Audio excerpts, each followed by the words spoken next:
It's time to talk entertainment headlines in Las Vegas with columnist John Katsilometes. Katz from the Review-Journal. Welcome. Thank you for having me. Big announcement. Very hospitable. Big announcement this morning. Something you and I had touched on I think a couple times. Twice at least, yeah, big time. Aerosmith is coming to Las Vegas. Yeah. What they announced today on the Today Show was that they were going to open an 18-show residency April 6th. Okay. It's called Deuces Wild. And I will be there for at least 18 of those shows. Yeah, you're excited about this I'm one, a big right? fan, man. Sure. These guys are the real deal. The original members, all 5 of them are going to do a production show that is going to keep the spirit of Aerosmith alive. Love in an Elevator, Dream On, Sweet Emotion, Walk This Way in the catalog, and they are they're great live. Yeah. They're great live. They're a real band, a real rock and roll band. And yeah, so there will be at the Park Theater, which is gobbling up a lot of residencies lately, right? It is. It seems like everything is going there. What's Yeah. the deal? Is it the size of the theater? It's the newest of the theaters on the Strip, and they have really made a point of being the place to go in Las Vegas. They want to be not only the best live venue in Las Vegas, but anywhere. So they're going after Gaga. They've got Queen and Adam Lambert coming in here. Britney Spears probably next year. Right. Big names. We just saw Bruno Mars. He'll probably be back next year too. Yeah, and I saw you at Stevie Wonder. Stevie, oh yeah, by the way, Stevie Wonder. Right. And for 5 shows, and he wants to be back.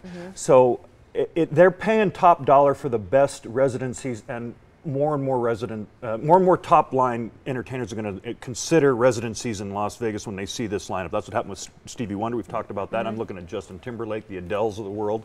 Maybe the Who will come back. You never know. So don't rule anyone out right now. Interesting, yeah. All right, what about Panic at the Disco? They're in town this weekend. Yeah. Las Vegas' own Panic at the Disco. We saw them right before one of the Golden Knights games. Yeah, back in June they decided to do a sequence on the Bellagio fountains on the lake to sing the song High Hopes, which is the goal-scoring song that the NHL uses. This is before the Golden Knights played the Washington Capitals in the finals. And when they did their first attempt at this, the gust of wind came over the lake and doused the band. This is after they dried off, it looks like.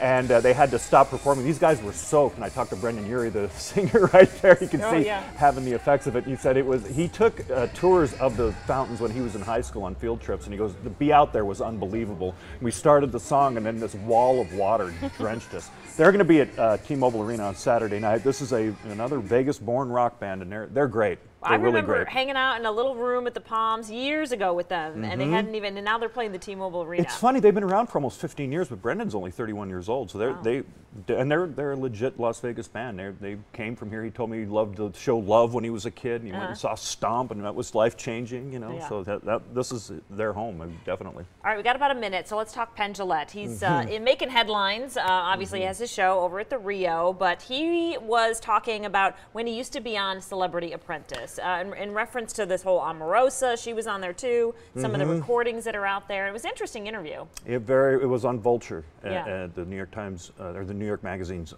Arts and Entertainment magazine.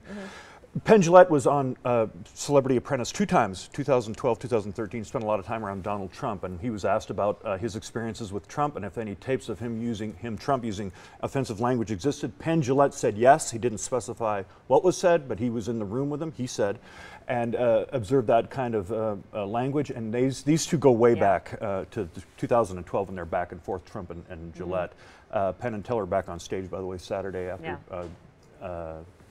Teller's back surgery, but read the interview, read the column I wrote. This is a very interesting development for sure. Yeah, it sure is. It sure is. And he's always honest, Penn. All right, thanks so much. You can read more in Katz's column. There it is online, and we'll see you next week.